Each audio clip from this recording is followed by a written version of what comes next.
Hey guys, today's video is going to be giving you some advice on how you can actually improve your DPS. I'm not talking about the typical, oh, uptime is everything type of speech, right?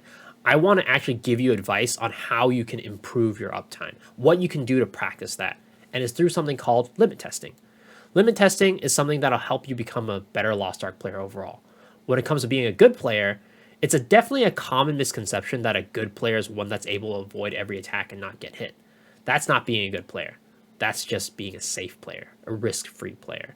A good player knows his windows on where to stand, when to attack, when to not attack, and when to attack even when there are risks to it, right? Even when you might get hit. How does one figure this out? Well, it's through limit testing. So let's take a look at this situation. For example, this is where Sonnevel is doing his 3 ground pound attacks, right? I talk about this situation a lot because it's a very obvious window, but there's quite a few nuances to it, especially when you're playing a class like Striker that needs a little bit of wind up for his attacks.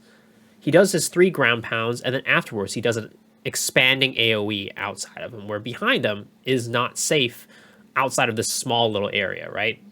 As a Striker, I want to use this window as a place to charge my Lightning Tiger Strike because I know that when I charge up my attack, when he's doing his 3 pounds, like anytime between here, it will land and I'll be safe, right?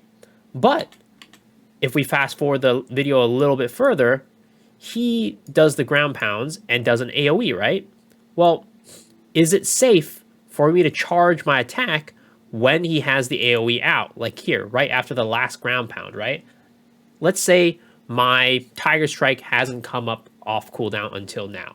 Well, a safe player probably wouldn't even attempt to charge it at all. But a good player would limit test this and be like, okay, is it safe for me to charge up my Lightning Tiger Strike at this point? So we try it out, and it's not good enough. Unfortunately, I didn't have enough time for the Lightning Tiger Strike to come out. So I know now, okay, from here on out, I know that if I want to charge this attack at this point, I will either need to do it a little bit before he does his last slam, or maybe, in this case, I didn't have support, right? I didn't have yearning. If I had yearning, I probably could have made it out.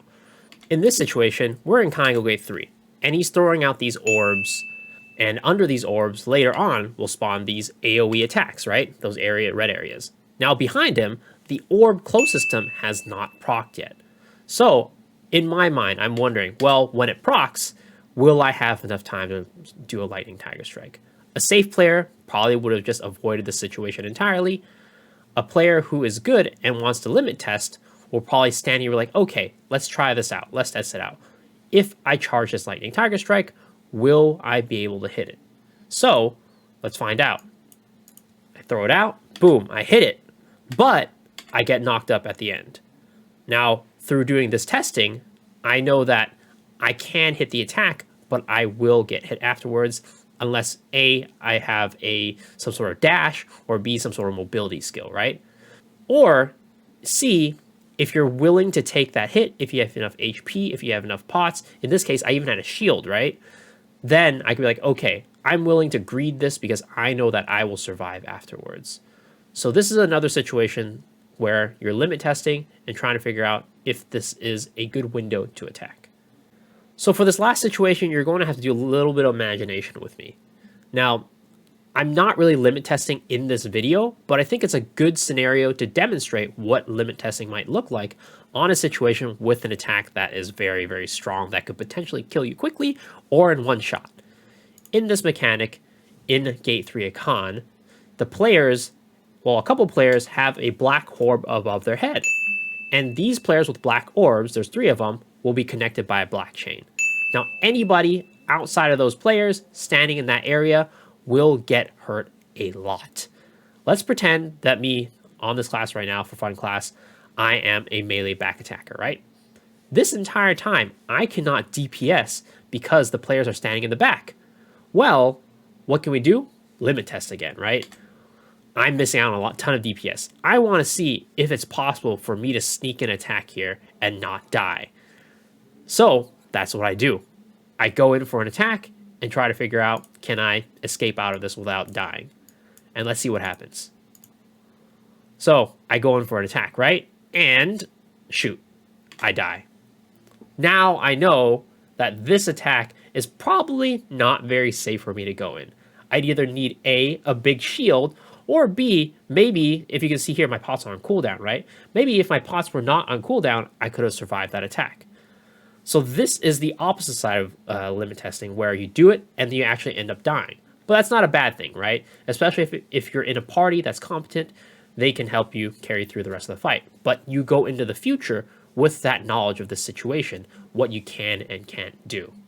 So that's it. That's what limit testing is all about. It's about trying different things, seeing what works, seeing what doesn't, seeing what you can do, seeing what you can't do, and seeing what attacks will get you killed and what attacks you can get away with, right? This is what it is about. And this is what's going to lead you to build those muscles to be able to keep a high DPS uptime, because you know when you can attack and when you can't.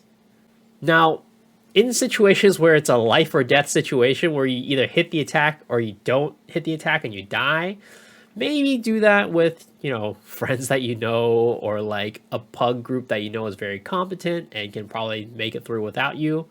Because it can be definitely very frustrating for people if you just keep dying over and over again while limit testing a pug, right? But in my opinion, the best time to do limit testing is actually when you're progging in a new raid. Because in those situations, a lot of people are likely to die anyways, right? There's going to be a lot of wipes, there's going to be a lot of restarts, and it's not really going to hurt the group much if you die once or twice or 3 times or 4 times, 5 times when you're trying to limit test, right? That way, you learn up front ahead of time what's safe and what's not safe. So when it comes times to the homework raids or the pug raids, right, you're not going to be detrimenting the group by learning how to limit test then. You're really kind of doing it in a safe, low consequence type of way. And I think that's probably the best way to limit test. Now, again, hopefully this video helped you out. If it did, as always, leave a like, hit that sub button, ring the bell for notifications, and leave a comment down below. Let me know if it helped you or not. Let me know, what questions you might have or any video ideas for me in the future, what you'd like to see from me in the future. As always, I stream every night on twitch.tv/misosoup at 10 p.m. PST. Hopefully, I'll get to see you guys there. Swing by, just say hi. Thanks for doing this video. I really enjoyed it. Or if you have something to discuss, let's discuss it on the stream. And also, if you wanted a guide that's more focused around entropy characters, I actually have a guide for that.